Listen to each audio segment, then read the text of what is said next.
Welcome back, Knuckleheads. I am Lupine Fiasco, and this is Daily FaB Gameplay. For anyone who's new to the channel, welcome to the jungle. What we do here is review replays of games that I played on the Talishar client days or weeks ago, after enough time has passed, that I lose my bias and can more objectively judge the quality of my play. I will talk through turn cycles and give my thoughts on the line I would take now, compared to the line I took then at the time of recording. We either reinforce good play patterns or identify areas for improvement for the purpose of tightening and improving our gameplay in the future to take down paper events like the upcoming Skirmish and ProQuest season, and, most importantly, walk away with that shiny cardboard. If you'd like to check out the list I'm playing here or try it for yourself on Talishar, there is a FaB deck link in the video description below. While you're down there, if you haven't already done so, please consider a YouTube subscription. It is the best free way to support me and to make sure that you see daily FaB gameplay in your video feed 5 days a week. The best paid way to support me is through Patreon, and a Patreon link is also in the video description. A Patreon subscription will get you access to the DFG Discord and the shiny cardboard Talishar card back. At higher tiers, your name will appear in every DFG video, and you could receive bonus DFG content every week. Daily FaB gameplay will always be free 5 days a week, so those who can afford to patronize me, I truly appreciate it. I also now am on X, and if you would like to see memes, inane comments, and the occasional self-promotion, head on over to X and follow Lupine Fiasco. Now, without further ado, let's talk about our sideboard and about our game plan. I promised you Riptide, and I am giving you Riptide. Having won the die roll, we will choose to go second. That lets us block out damage on turn 0 if Riptide decides to send any at us. We are going to be bringing Savage Sash instead of Spring Tunic in this matchup. Riptide games can go a little long. Sometimes they try to fatigue you, sometimes they don't. But my recent Riptide experience has been heavy defense reaction, more than 60 cards, and not trying to cosplay Azalea, but more trying to do the Riptide trap murky water thing. Savage Sash is going to block out on hits. It is going to help set up that big 5-card Blood Rush or Go Again turn, and Riptide doesn't bring red in the ledger, so we are a lot less concerned that we are going to get stuffed on that big turn. Fandal Spring Tunic, really nice for your Mandible Claw discard wind up 2-for-6 lines. It's good for your 2-for-6 Go Again Mandible Claw lines, but as you'll see in the 60, we're boarding out our pulping, so that Go Again Mandible Claw line with Tunic is a lot less likely. And I would rather have the Sash to block 2 and then set up that big turn. And that big turn is a little more likely when we're running Cast Bones.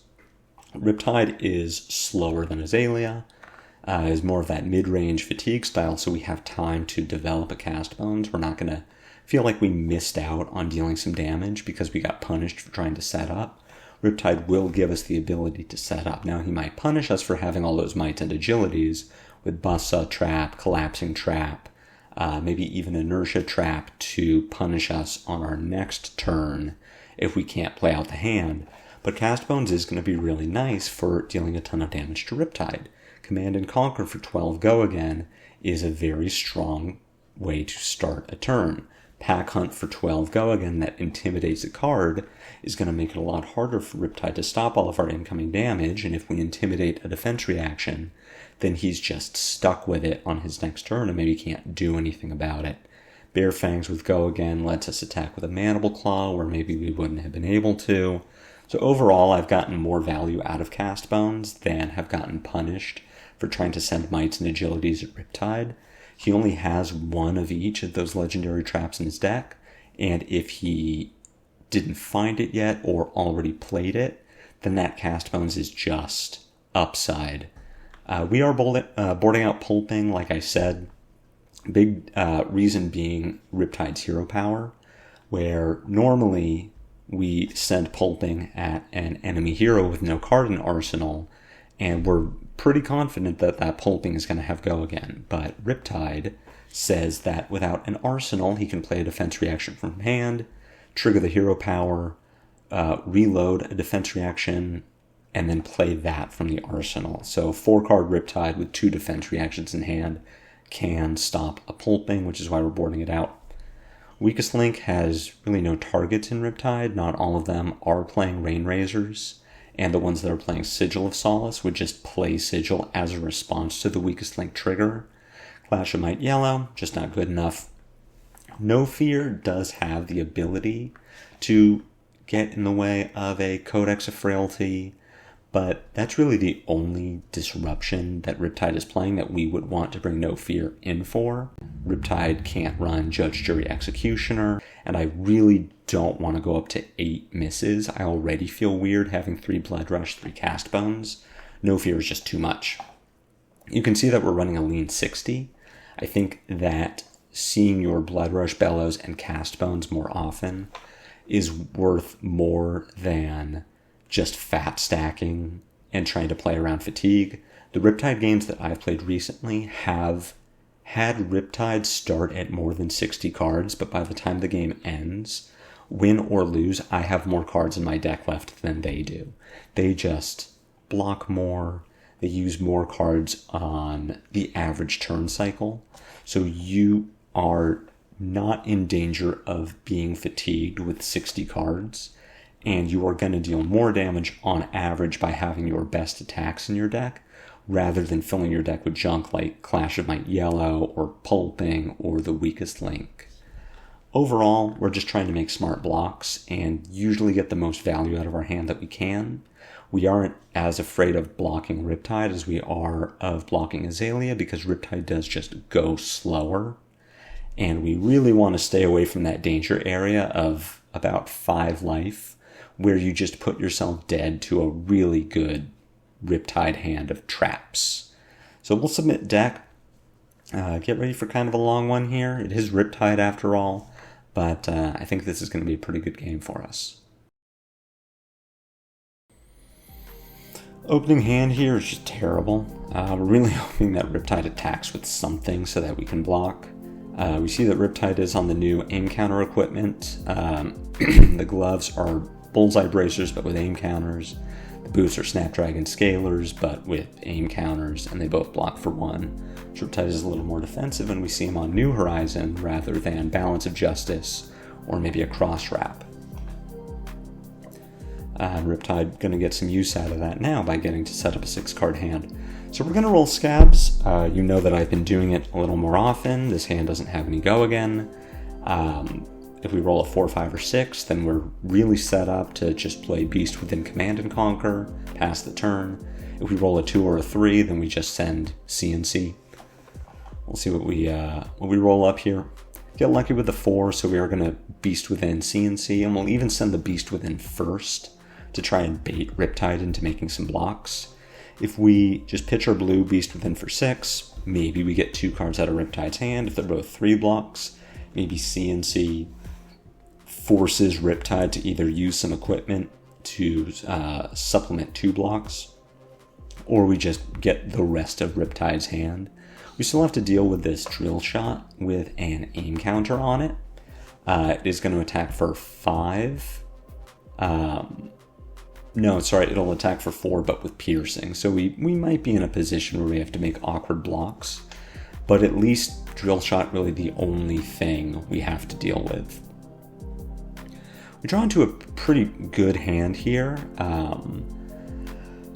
We don't want to take the Drill Shot damage. Drill Shot here deals 4, but a secret 2 as well, because it puts a Battle Worn counter on any of our armor, turning our Bone Breaker into a 1 block, our Scabs into a 1 block rather than a 2+1. So we do want to block this.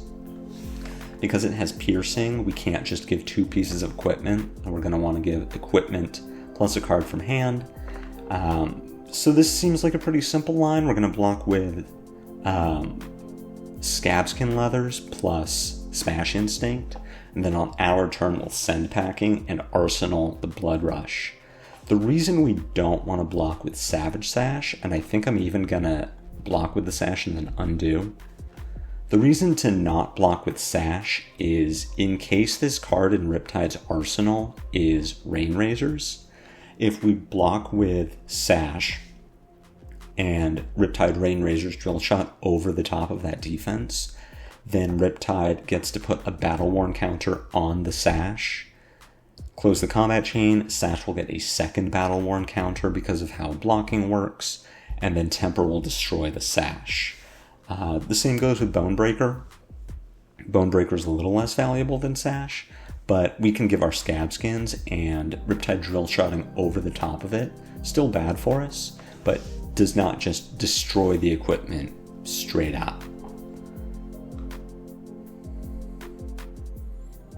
Easy send packing here. Riptide can always just bottom the card in Arsenal with Trench, but chooses not to, so we see the E-Strike. And honestly, giving Riptide E-Strike back to hand is probably to Riptide's benefit because now the hero power is active, but hindsight certainly would say, hey, that line wasn't good, but we can't possibly know that at the time.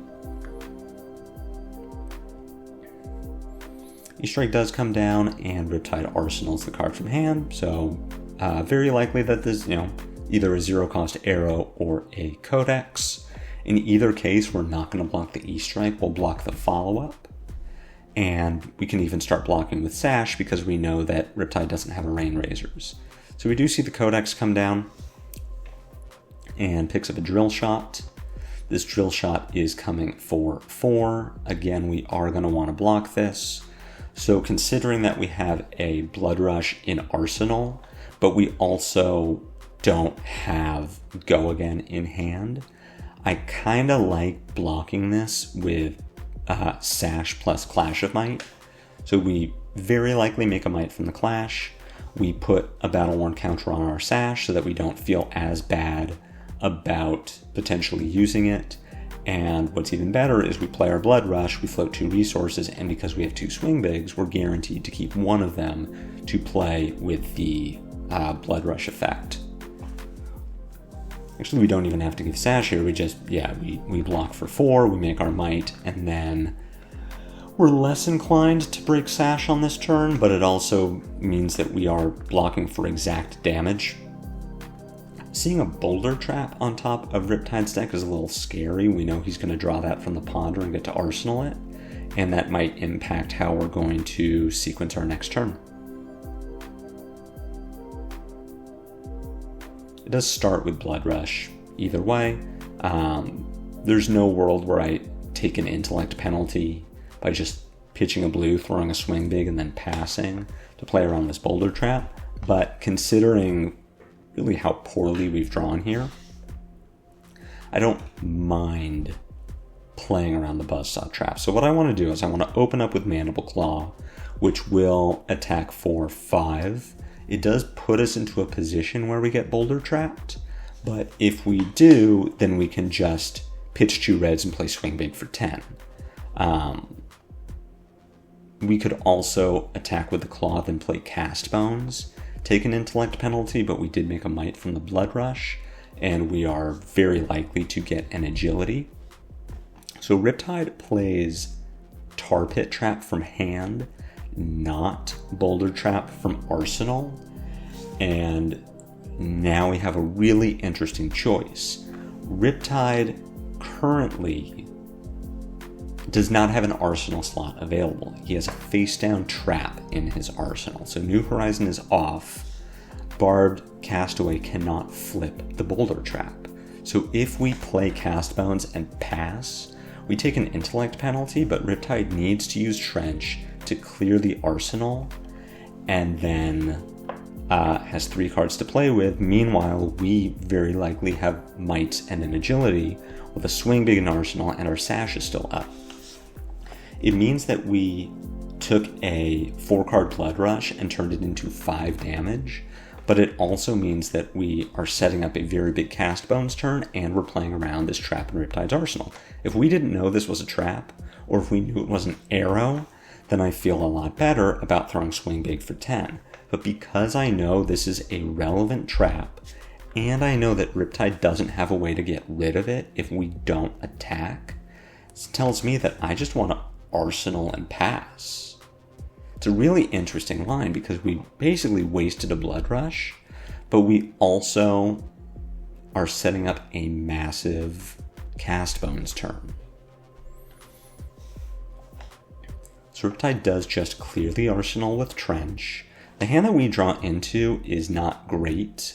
Talishar had a visual bug at this point where usually I'll hover over the cards that I saw from my cast bones that I didn't draw into. And I think at this point they're all like the draw discard cards that I really would have wanted to see, because my hand doesn't generate that discard effect.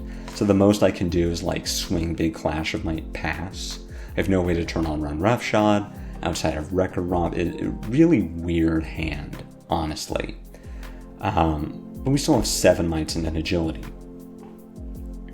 So Riptide here playing Codex of Frailty.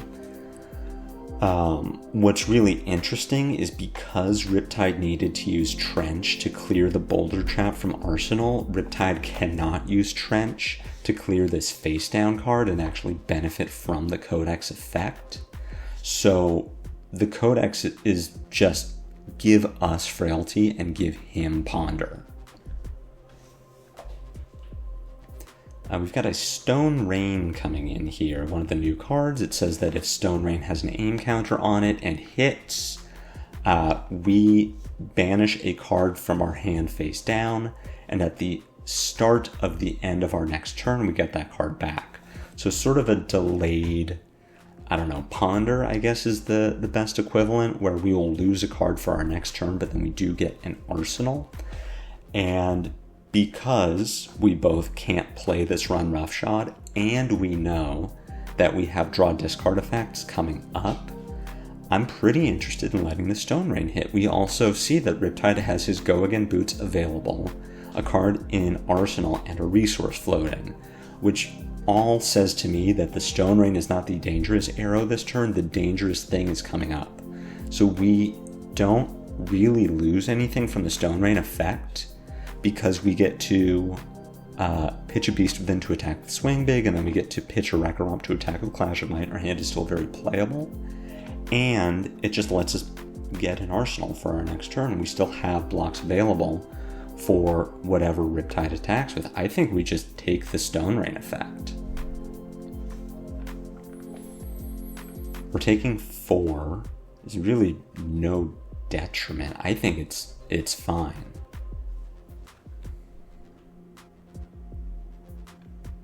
And I don't want to get punished by whatever the follow-up to Stone Rain is. So you see I make the same decision in game. I eventually get there. Riptide does, quote-unquote snap the Stone Rain. And we're going to lose our Run Roughshod because we get to Arsenal it later. Barb Castaway flips up Immobilizing Shot. Now that it has an aim counter, if this hits, we only get 1 action and 1 non-attack action in our turn. But that's totally fine.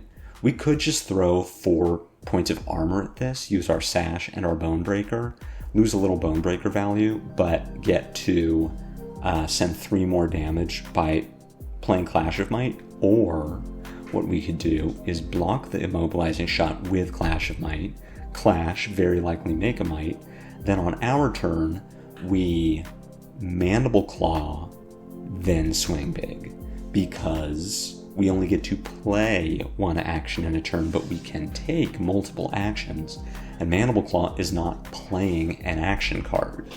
So we maximize our Clash of Might's defensive value, we save our armor, we still get to benefit from our agility, so really we're turning Clash of Might into 4 value as on defense, as opposed to 3 value on offense.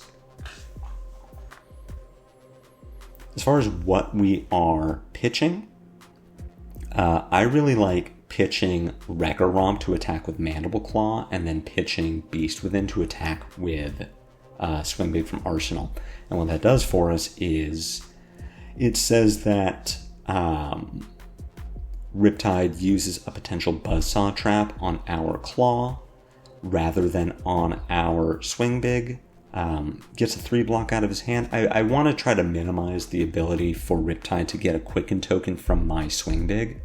And if we send the Swing Big thinking, oh, we're going to do 15, and Riptide has the Buzzsaw Trap, another 3-block, and a 2-block, then he gets a Quicken. Whereas we send the Mandible Claw, that eats a potential Buzzsaw Trap, and then Swing Big is a follow-up for 8. We also play around Collapsing Trap by holding onto our Beast Within, where if Riptide now plays Collapsing Trap, we discard our Beast Within, the Beast Within triggers, we draw a new card, and we use that to pitch to Swing Big. Alternatively, Riptide might just take 17 damage. We get to set up a 5-card hand, and we still have 6 points of armor. So, feeling great about that turn. We take a 10-point life lead, we set up an arsenal, we draw into the Wild Ride that we knew was on top of our deck, and we're feeling great. Deadeye pitches to play Deadeye. Deadeye not currently active. We'll see what Riptide can do with this. We've got an E-Strike.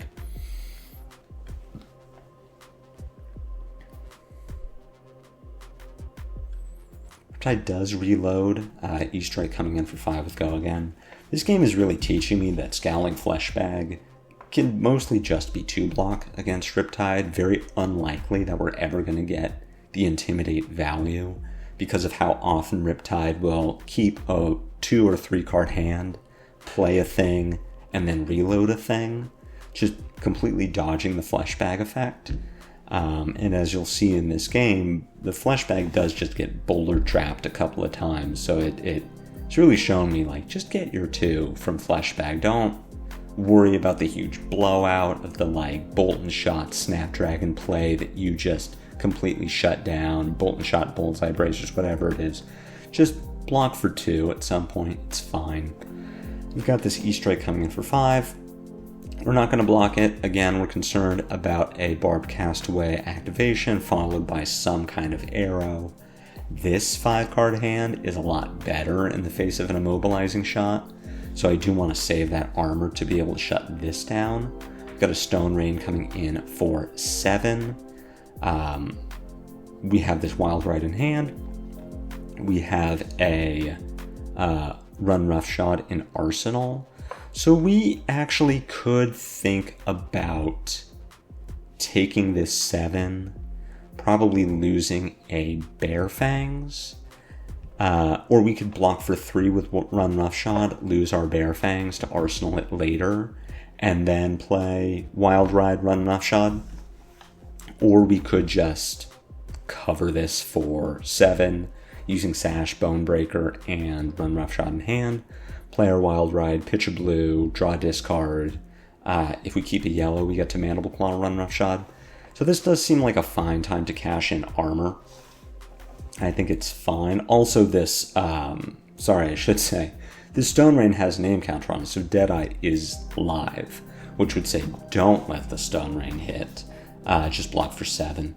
We lose our Bonebreaker value. This might be an opportunity to actually block with Fleshbag rather than Bonebreaker because Fleshbag just doesn't work very well in this matchup. And we hold on to Bonebreaker to try to make our 2 might from it later. But regardless of which equipment we block with, we do want to cover the Stone Rain in its entirety, just playing around that Deadeye effect. At this point, we'll Wild Ride. We unfortunately discard our yellow, replace it with a red, so we are going to follow this Wild Ride with Run Roughshod from Arsenal and replace it in Arsenal with Command and Conquer.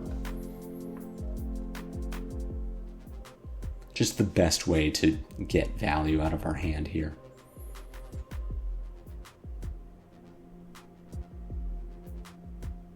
Lucky little turn cycle for us that Wild Ride did not have a might effect because Inertia Trap just blocks for 3.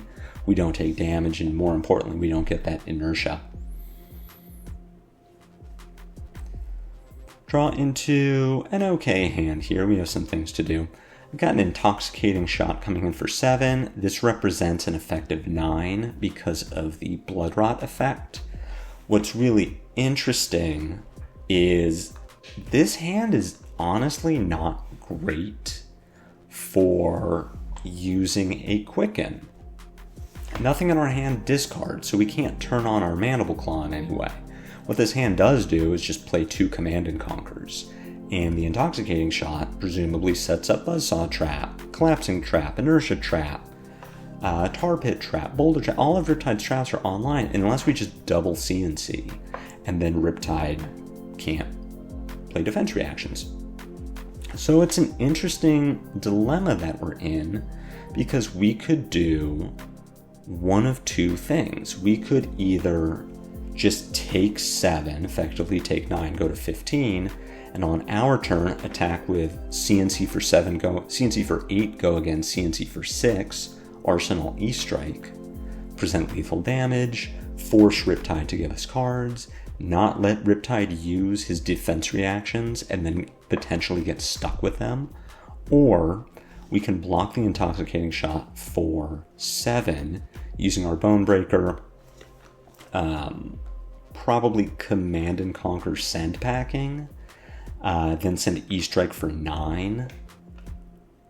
So we either stay at 24, and we stay at 24 by doing this, so we can maintain a healthy life total, not send lethal damage, but also not play into any of Riptide's traps, or we just take 9 here, go to 15, send 2 CNCs for 14 and Arsenal E-Strike. And honestly, I think going to 15 and presenting lethal damage that Riptide cannot effectively block with defense reactions is the way I want to go.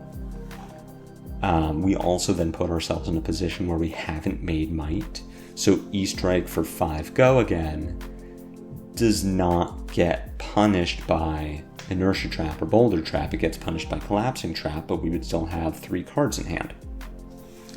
So if I'm making this call now, I do want to just take 7 here, say no blocks, and send 2 CNCs, an Arsenal, and E-Strike. But there is, something to be said for blocking 7, getting 8 points of value, staying at 24, and on our turn we can just CNC for 8. We could E-Strike for 9 and keep a CNC in Arsenal. I think this is our best line. This way we get to CNC for 9 and then, or CNC for 8 and then Arsenal E-Strike. So kind of a split between the 2 lines. But again, if I'm making this call now and watching that back, I would rather be at 15 here and be presenting lethal damage to Riptide.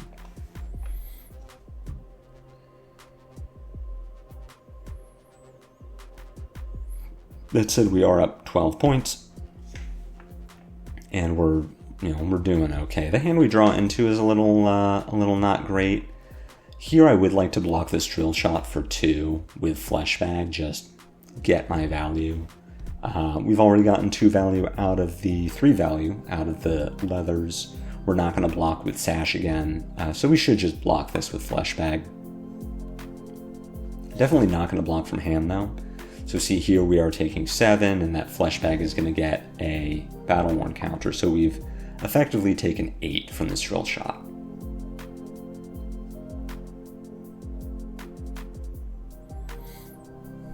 I say we open with a Wild Ride here. Ooh, Breaking Savage Sash. We can do with that because we have the E-Strike as a turn extender if we need it to be.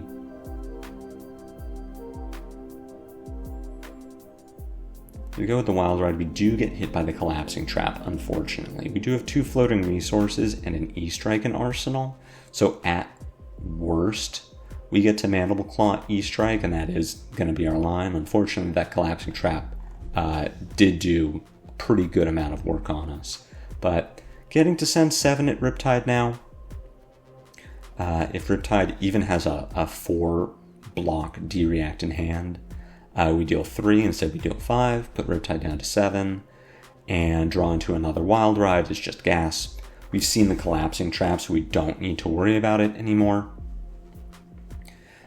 Very lucky draw discard here, not losing the Blood Rush and getting go again on our Wild Ride.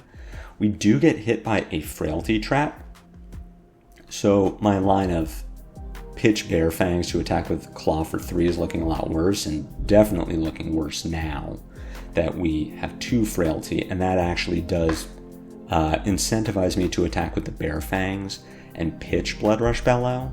We send 7 this turn, representing lethal, as opposed to pitching Bare Fangs to attack with Claw for 1. We have very little armor left, so we do need to start respecting Command and Conquers from our opponent, and not arsenaling Blood Rush here does just seem like a very good idea. We even float a resource, not that I was really intending to play around Pitfall Trap, but floating that resource to play around Pitfall Trap feels very good. We still take some damage, but we've got Riptide at 5, and we draw into sort of an interesting one here. I believe the line should be... we can do a number of things. I kind of like playing Wild Ride, pitching Pack Call, and then discarding Mighty Wind Up, so we turn Riled Up from 6 into 7, make 2 Mites, and get to Arsenal and E-Strike. I'd like to do a Graveyard check if I could, just to see how many Inertia Traps we've seen from Riptide, to know if there's a risk that this E-Strike does get hit by Inertia. If I think Riptide has an Inertia Trap, what I would do instead is pitch Riled Up to attack with Claw for 4, then discard Mighty Wind Up to make 2 Mites and give the Claw go again, and then E-Strike for 7. But if I could get the E-Strike into Arsenal with Mites, that would feel much better for me, considering that either line is threatening lethal.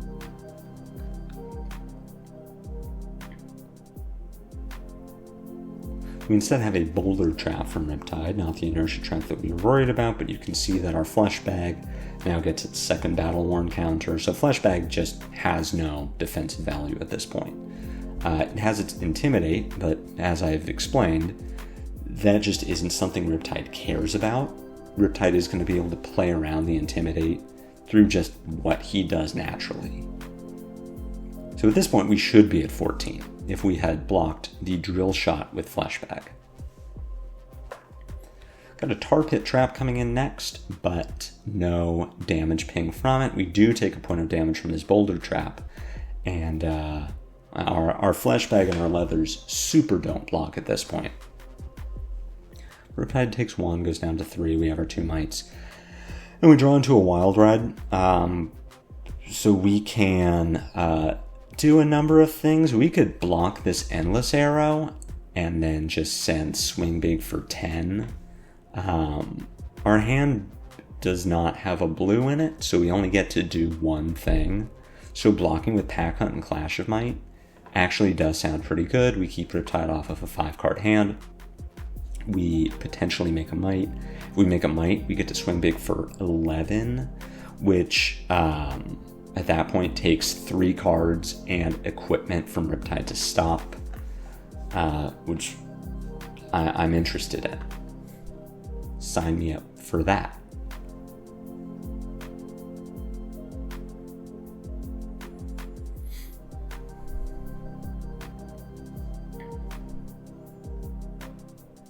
Checking Riptide's discard there. We still haven't seen Buzzsaw Trap. So there is a world where the Swing Big only attacks for 8. But choosing to send the Pack Hunt instead. So we do that is reasonable, considering that we haven't seen Buzzsaw Trap. That is reasonable that we then don't give Riptide that quicken. We get to send the Pack Hunt instead. Pack Hunt does come in for 8, and Riptide can't block with one of those cards. I do like this line more. I'm glad I at least saw it in the moment. Riptide finally giving us that new horizon after threatening us with it for a few turns now. Frailty Trap doesn't ping, so we leave Riptide with 2 cards and no headpiece. We did give him a Might though, which, tragic. And we're in a position where we get to decide if we want to play this Cast Bones, if we want to Arsenal it. What do we want to do with this Cast Bones? We have a couple lines here. We could E-Strike for 5 go again, discard Mighty Wind Up to make 2 Mites, and then play the Cast Bones. We could attack with Mandible Claw, pitching Wild Ride, discard Mighty Windup to make 2 mites to give the claw go again, and then play Cast Bones, Arsenal, E-Strike. We just need to decide which of Riptide's traps we want to play around. If we Mandible Claw for 3 or E-Strike for 5, our attacks don't have bonus power, so we are not at risk of getting Inertia trapped. We've already seen a Collapsing trap, so that isn't an issue. We are at 11, so the real consideration is not so much do we want to set up with Cast Bones, it's just do we want to kill Riptide. And I think killing Riptide is more where I want to be, so I like E-Strike for 5 go again, bottoming Cast Bones, and then playing Wild Ride by pitching Mighty Windup, because we are presenting 10 that way. Riptide has to give us 3 cards to not be dead. We make a mite from the Wild Ride. I think that is our ideal line where we are just trying to keep Riptide on low card counts. And I like that more than trying to set up with Cast Bones. I think we've gone too far for that. The game has gone too late, and I don't want to give Riptide the space. Tar Pit Trap is going to ping us.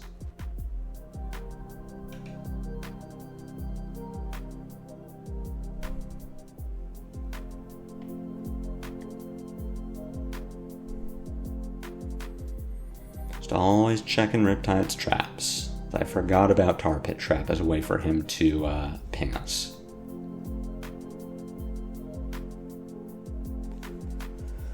And we draw into, again, just kind of interesting. We're in that situation again of, well, do we want to play the Cast Bones, or do we want to just deal damage? This hand looks a lot worse for actually trying to play the Cast Bones.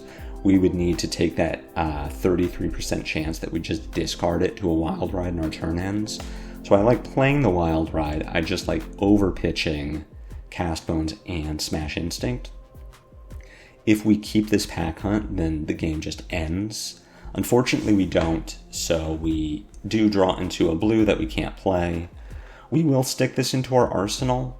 I think it's better than just taking an intellect penalty, but if we get to prevent 2 damage from a Pitfall Trap, then now I'm much more interested. So we get to Mandible Claw for 3 and pitch this blue. So we don't get an arsenal, but we are taking another card out of Riptide's hand. And we also don't take 2 damage from that Pitfall Trap. Worth noting too, we still have Blood Rush Bellows in our deck. So we can just continue to try to time walk Riptide until we find those Blood Rushes and kill him that way.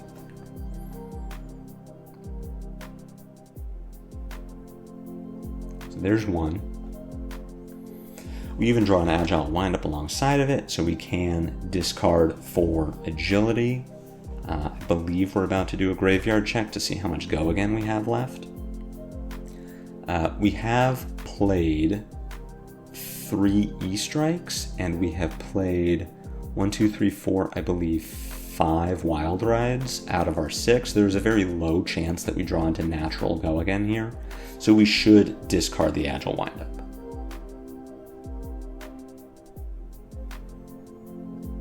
And then we'll play Blood Rush, pitch Pack Call, and really just hope for a blue and a red would be ideal. Blue and a yellow instead is not quite where we want to be. We're 1 resource short of being able to open with the Smash Instinct and then follow with Mandible Claw, but we can Beast within Mandible Claw. We send 9 with Go again. We're going to bait some blocks from Riptide, and then we get to Mandible Claw for 5. And catching Riptide with 3 2 blocks is really good news for us. Inertia Trap comes down, covers this up entirely, but we do get to follow with a Mandible Claw, and unless this is a D-React in Riptide's arsenal, he just dies. And we do catch Riptide without that D-React. Seeing that he had a blue Sedation shot instead. Really close game. If you look at the average value per turn, Riptide actually had us beat. The pings, decent damage. We did a lot of blocking. Not that I think the blocking was bad outside of that potential intoxicating shot block. Might have been incorrect, and sending CNC for 14 is just right.